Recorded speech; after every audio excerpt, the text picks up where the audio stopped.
మహానాడు ఒక చారిత్రాత్మకం. తెలుగుదేశం జాతీయ అధ్యక్షులు ముఖ్యమంత్రి చంద్రబాబు.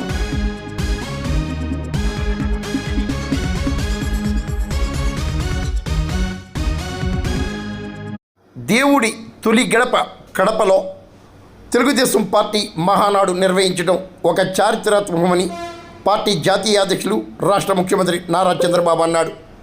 కడప జిల్లాలో మంగళవారం మహానాడు పండగ కోలాహలంగా ప్రారంభమైంది. ఉభయ తెలుగు రాష్ట్రాలకు చెందిన నేతలు, కార్యకర్తలు పెద్ద ఎత్తున మహానాడుకు తరలి వచ్చారు. రాష్ట్ర సంక్షేమం, ప్రజల అభివృద్ధి లక్ష్యంగా మహానాడులో ఎన్నో ప్రధాన తీర్మానాలను ప్రతిపాదించనున్నారు. 3 రోజుల పాటు తెలుగుదేశం పండగ నిర్వహించగా చివరి రోజు బహిరంగ సభతో కార్యక్రమాలు ముగుస్తాయి. మరి మీరు చూడండి.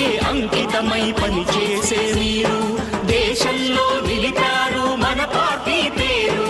మారుమూల గ్రామమైన మహానగరమైన బాధ్యతతో క్రమశిక్షణతో మెలిగారు. ఆశయాలు పండించే జీవనదులు మీ సేవలు, మీరే మన రాష్ట్ర ప్రగతి సౌధానికి పునాదులు. అణుశక్తికి 1,000,000 రెట్లు మీ శ్రమ శక్తి, ప్రజలకు చేకూర్చనుంది సుఖము శాంతి. నందమూరి ఆశయ రథ సారథ్యం మీదే, చంద్రబాబు స్వర్ణాంధ్రకు నిర్మాతలు మీరే.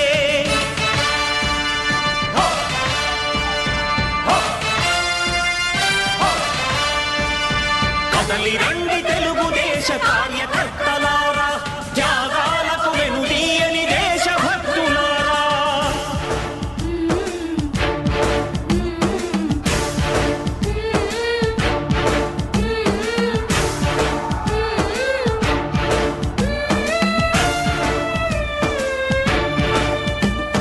పగలురే ఈ పార్టీకై కృషి చేసి మీరు ఎన్నెన్నో విజయాలను సాధించారు. పగలురే ఈ పార్టీకై కృషి చేసి మీరు. ఈరోజు కడప గడ్డపై జరుగుతున్న ఈ మహానాడు చూస్తే ఎన్నికలై ఏడాది జరుగుతున్నా మీలో ఆ కసి, ఉత్సాహం, ఉద్వేగం ఏమాత్రం తగ్గలేదు. నేను చాలా మహానాడు చూశాను. దగ్గర మనం చూస్తే 34 మహానాడులు మనం జరుపుకున్నాం. 2 మహానాడులు డిజిటల్ గా జరిగాయి. అయితే ఈసారి కడపలో, దేవుని గడపలో జరిగే మహానాడు ఒక చరిత్ర సృష్టించబోతుంది. సువర్ణాక్షరాలతో ఆంధ్రదేశ రాష్ట్ర ఆర్థిక పరిస్థితి ఒక దిశ నిర్దేశిస్తుందని చెప్పి తెలియజేసుకున్నా. ఈరోజు చల్లని వాతావరణం. అన్ని మహానాడులంటే చాలా వేడివేడిగా ఉండేది, ఎండలు ఎక్కువ ఉండేటివి.